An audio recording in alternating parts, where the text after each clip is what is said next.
क्या अर्जुन का वध करने वाला उनका अपना पुत्र था? इसकी जानकारी हमें महाभारत में वर्णित एक कथा से मिलेगी। द्रौपदी का विवाह जब पांचों पांडवों से किया गया, तब देवर्षि नारद के सुझाव पर पांडवों ने एक कड़ा नियम बनाया। उस नियम के अनुसार जब द्रौपदी किसी एक पांडव की पत्नी रहेगी, उस समय यदि कोई दूसरा पांडव उनके कक्ष में प्रवेश करेगा तो उसे 12 वर्षों का वनवास भोगना पड़ेगा। जब द्रौपदी युधिष्ठिर की पत्नी थी, उस समय अर्जुन गायों के एक झुंड की रक्षा के लिए युधिष्ठिर के कक्ष में अपना गांडीव लेने चले गए, जिस कारण उन्हें 12 वर्ष का वनवास भोगना पड़ा। अपने वनवास के समय अर्जुन घूमते हुए मणिपुर राज्य पहुंचे, जहां महाराज चित्रवाहन राज्य करते थे। उनकी एक ही पुत्री थी जिसका नाम चित्रांगदा था। मणिपुर राज्य में ही अर्जुन चित्रांगदा से मिले और दोनों एक दूसरे के प्रेम में पड़ गए। तब अर्जुन ने चित्रांगदा के पिता महाराज चित्रवाहन को अपना परिचय दिया और चित्रांगदा से विवाह करने की आज्ञा मांगी, किंतु उन्होंने इस विवाह के लिए एक शर्त रख दी कि दोनों के संयोग से जो भी संतान होगी उसे सदा के लिए मणिपुर में ही रहना होगा। अर्जुन ने उनकी शर्त मान ली और दोनों का विवाह हो गया। अर्जुन और चित्रांगदा का पुत्र हुआ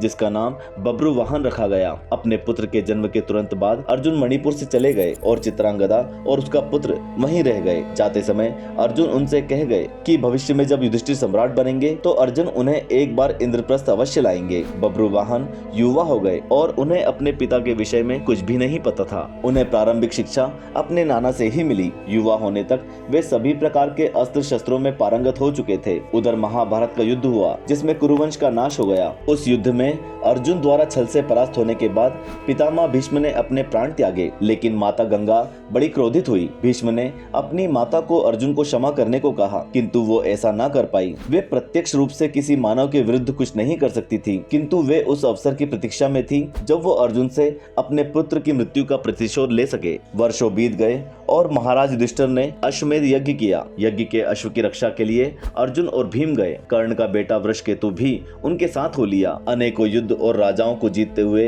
अर्जुन और भीम आगे बढ़ते रहे। एक दिन अश्वमेध का अश्व मणिपुर की सीमा में प्रवेश कर गया। जब बब्रुवाहन ने सुना तो उसने उस अश्व को पकड़ लिया। जब अर्जुन ने ऐसा सुना तो वो बब्रुवाहन से युद्ध करने आए, किंतु अपने सामने एक बालक को देखकर अर्जुन वापस लौट गए और अपनी सेना की एक टुकड़ी को उससे युद्ध करने भेजा, किंतु बब्रुवाहन ने उस सेना की टुकड़ी को परास्त कर दिया। तब अपनी शक्ति के मद में वृषकेतु अश्व को छुड़ाने चल पड़े। जब भीम को यह पता चला कि वृषकेतु अकेले युद्ध करने गए हैं तो वो भी उसकी रक्षा के लिए उसके पीछे हो गए। उधर बब्रुवाहन और वृषकेतु में युद्ध हुआ और घोर युद्ध के पश्चात बब्रुवाहन ने वृषकेतु का वध कर दिया। जब भीम को यह पता चला तो वे बहुत दुखी हुए। उस स्थिति में बब्रुवाहन ने भीम को भी घायल कर दिया। जब अर्जुन को वृषकेतु की मृत्यु के बारे में पता चला तो वे क्रोध में भरकर बब्रुवाहन से युद्ध करने आए। उस युद्ध में अर्जुन को देखकर बब्रुवाहन युद्ध करने से हिचक रहे थे। तब वहां अर्जुन की पत्नी उलूपी आई और बब्रुवाहन को समझा बुझाकर युद्ध करने के लिए तैयार कर लिया। अब दोनों में घोर युद्ध आरंभ हुआ। दोनों में से कोई पीछे हटने को तैयार नहीं था। तभी माता गंगा ने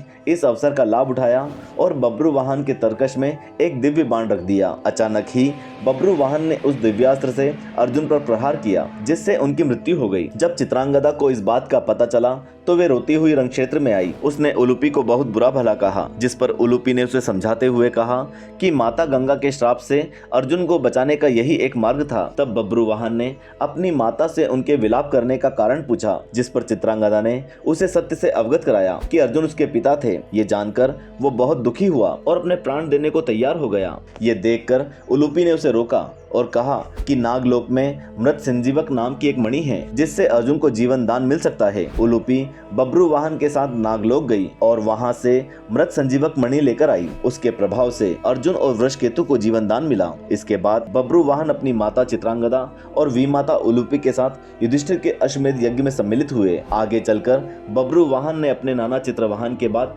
मणिपुर का सिंहासन ही संभाला। भाइयों और बहनों, आपको ये वीडियो कैसा लगा हमें कमेंट बॉक्स में कमेंट करके बताएं और वीडियो को लाइक कर ज्यादा से ज्यादा शेयर करें। जय श्री कृष्ण।